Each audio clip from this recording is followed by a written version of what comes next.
Samajwadi party उजाले अपने note ले जा रहा हूं। ये तमाम बातें मैं उन पढ़े लिखे नौजवानों को कहना चाहता हूं कि हम और आप लोग जब पढ़ेंगे लिखेंगे तभी आगे बढ़ पाएंगे। और जो सरकार में लोग हैं या समाज में जो जिम्मेदार लोग हैं उनकी भी जिम्मेदारी बनती है उनके भविष्य को बेहतर करने के लिए, उनको बढ़ाने के लिए।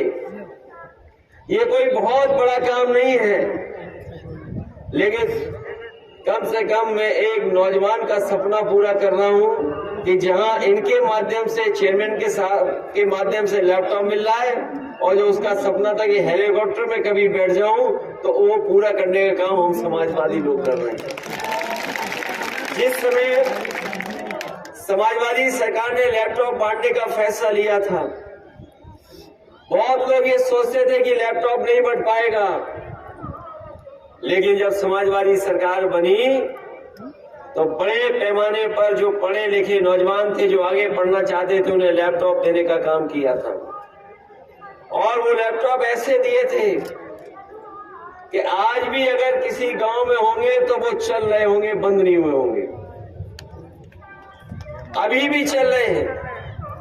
और जो कोई समाजवादी सरकार में जो लैपटॉप पाया है वो अगर ऑन करता होगा, शुरू करता होगा, तो उसमें नेताजी और हम ही लोग दिखाई दे रहे होंगे। और उसकी नकल अब बीजेपी के लोगों ने भी कर ली। जो समाजवादियों ने कभी काम शुरू किया था, जो समाजवादियों ने काम शुरू किया था, उसी की नकल बीजेपी के लोग कर रहे हैं। वो लैपटॉप तो नहीं दे पा रहे हैं, लेकिन मोबाइल दे रहे हैं, छोटा सा, बहुत छोटा मोबाइल दे रहे हैं। और जब चलाते हैं लोग तो वो ऐसे उंगली करते रहते, वो चलती नहीं है उसकी स्क्रीन।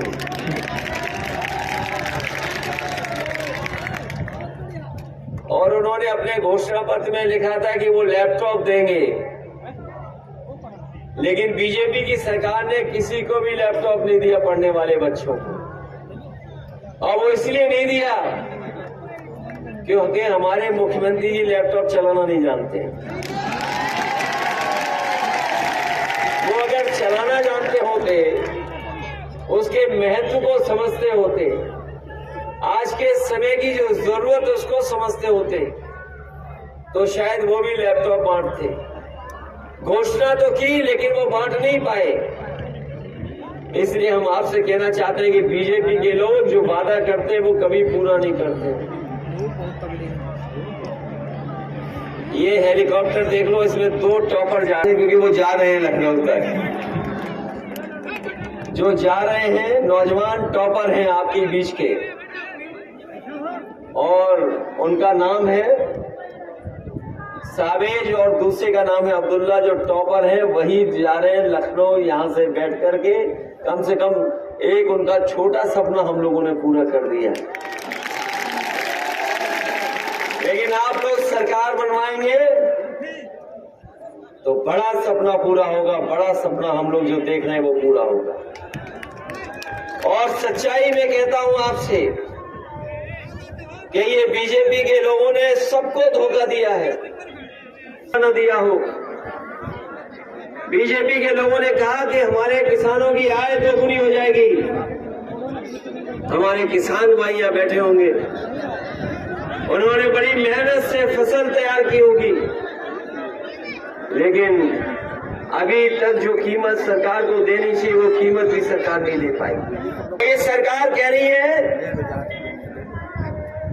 कि हम $5 ट्रिलियन इकोनॉमी बनाएंगे।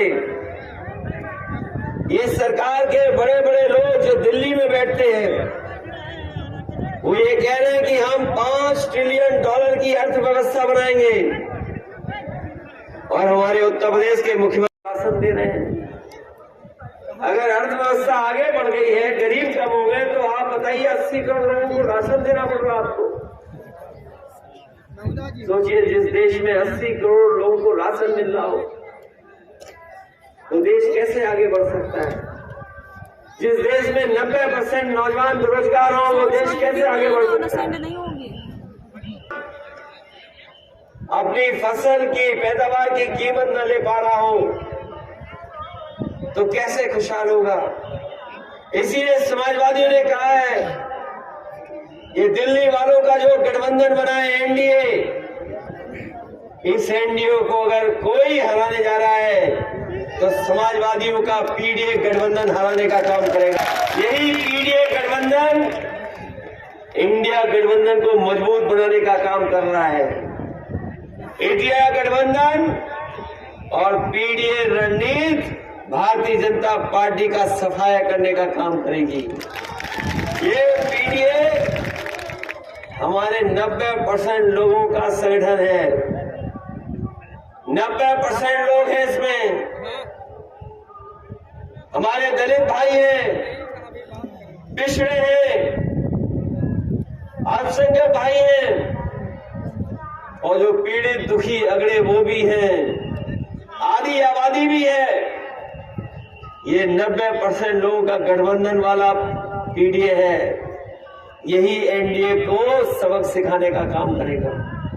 चुनाव आने वाला है, चुनाव में अब समय नहीं है। बताओ, चुनाव आने वाला है कि नहीं आने वाला है।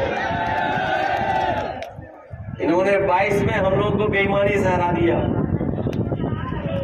सरकार तो जनता ने बना दी थी हमारी समाजवादियों की, लेकिन उन्हें बेईमानी से हमें हरा दिया।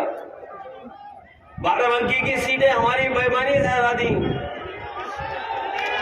राकेश वर्मा जीत गए थे, इन्हें हरा दिया।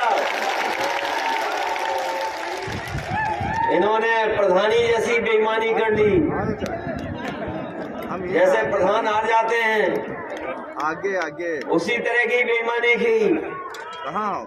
और अभी तो हमारे नौजवानों ने सोशल मीडिया पे देख, माननीय श्री अखिलेश यादव जी, जो कि थोड़ी पंक्ति की पहचान कराने वाले, विकास पुरुष के नाम से जाने वाले, बाराबंकी जिले में सड़कों का जाल बिछाने वाले, कई बार मंत्री, कैबिनेट मंत्री रहे स्वर्गीय बेनी प्रसाद वर्मा जी, बाबूजी के सुपुत्र अंशज वंशज पूर्व मंत्री श्री राकेश कुमार वर्मा जी, हम सब के बीच पूर्व मंत्री श्री अरविंद कुमार सिंह जी और मंचा सिंह, हमारी बहन श्रेया वर्मा जी, महिला सभा की राष्ट्रीय अध्यक्ष जूही सिंह जी और मंचा सिंह, समाजवादी पार्टी के सभी वरिष्ठ नेतागण, सभी पदाधिकारीगण, कार्यकर्तागण और यहाँ पर उपस्थित सभी सम्मानित बुजुर्गों, नौजवान साथियों, प्यारे भाइयों, बंधुओं, माताओं, बहनों, आज हम सबके नेता का यहाँ पर आगमन, नेता की तरफ से उनका हार्दिक स्वागत, अभिनंदन।